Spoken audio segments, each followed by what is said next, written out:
Question आपको दिया गया है।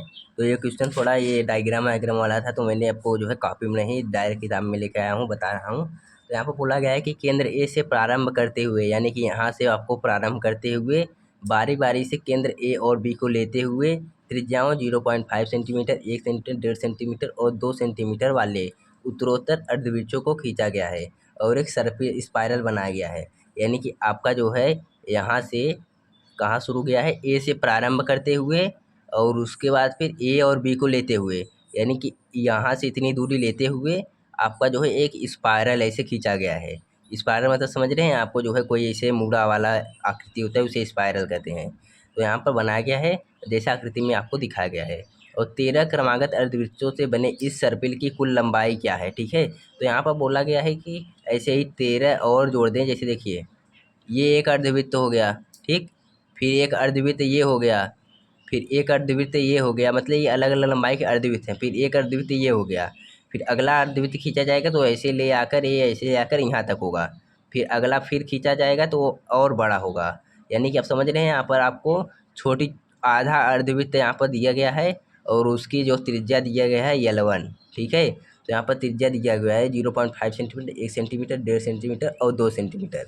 और हमें बोला गया है कि ऐसे ही 13 और वृत्त खींचे तो इस सर्पिल की कुल लंबाई आपकी क्या होगी। तो यहाँ पर आप देखिए, अभी सर्पिल की जो पूरी लंबाई होगी यहाँ पर L1, L2, L3, ठीक है। जैसे देखिए यहाँ पर अगर आपको ये सर्पिल बनाए तो यहाँ पर दिया गया है क्या, आपको मैं इसको समझाने की कोशिश करता हूँ। देखिए ये पहले ऐसे दे दिया है और उसके बाद देखिए R1 त्रिज्या की एक ऐसी लंबाई खींचेगी, ये R1 त्रिज्या की है, इसकी त्रिज्या क्या है R1, ठीक है। और फिर इसकी जो है यहाँ पर बोला गया है L जो है अर्धवृत्तों की लंबाई है, ठीक है। यहाँ पर R1 हो गया, ये R1 त्रिज्या की हो गई। और उसके बाद फिर ऐसे ही एक और त्रिज्या की ली गई, यहाँ पर R2 त्रिज्या की ली गई। फिर एक अगली जो है वृत्त ली गई वो R3 त्रिज्या की ली गई, ये है R3 त्रिज्या की वृत्त, ठीक है। ऐसे लेते लेते R13 मतलब R13 यानी कि 13 ऐसी त्रिज्याओं का वृत्त लेते हुए आपका जो स्पाइरल खींचा गया है। तो इसकी हमें जो है मान निकालना है, इसकी L1 L2 से लंबाई पूरी क्या होगी। तो यहाँ पर देखिए हम आपको उस क्वेश्चन सॉल्व करके अब बताते हैं, जैसे कैसे मैथमेटिकली चला जाएगा। तो यहाँ पर अर्धवृत्त खींचा गया है, तो अर्धवृत्त की जो है पहले वृत्त की परिधि कितनी होती है, वृत्त की परिधि 2πr होता है।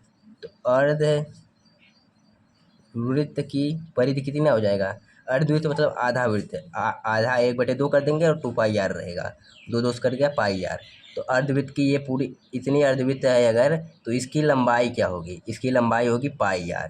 हमें r दिया गया रहेगा और r दिया हुआ है 0.5। यहाँ पर देखिए आपको क्वेश्चन में दिया गया है, यहाँ पर देखिए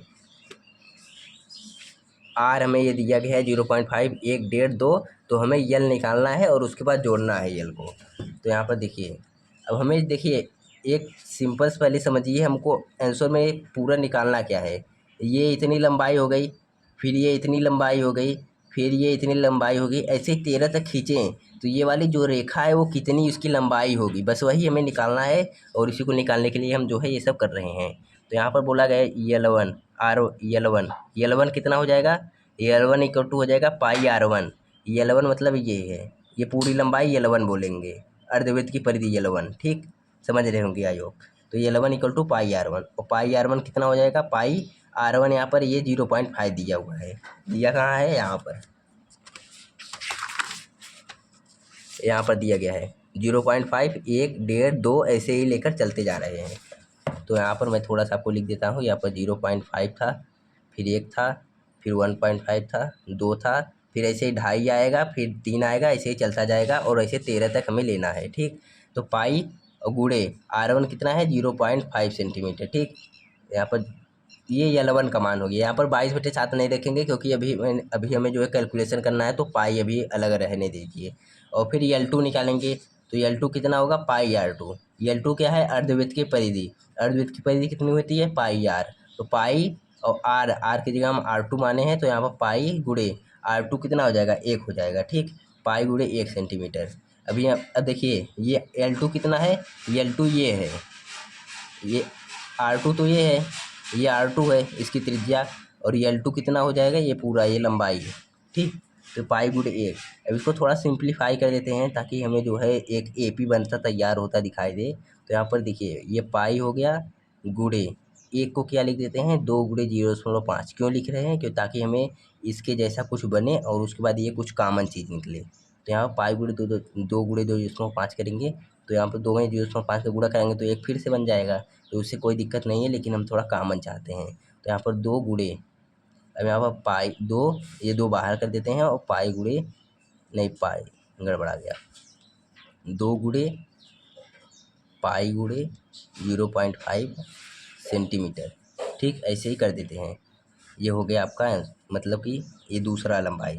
और फिर L3 ऐसे निकालेंगे तो पाई R3 हो जाएगा, और पाई गुणे R3 कितना दिया हुआ है 1.5।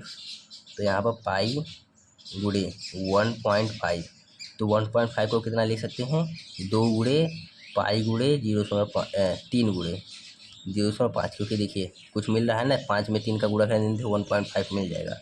और ये L3 कितना होगा, ये L3 ये पूरी लंबाई है, आप समझ रहे हैं, ये L3 पूरी लंबाई है।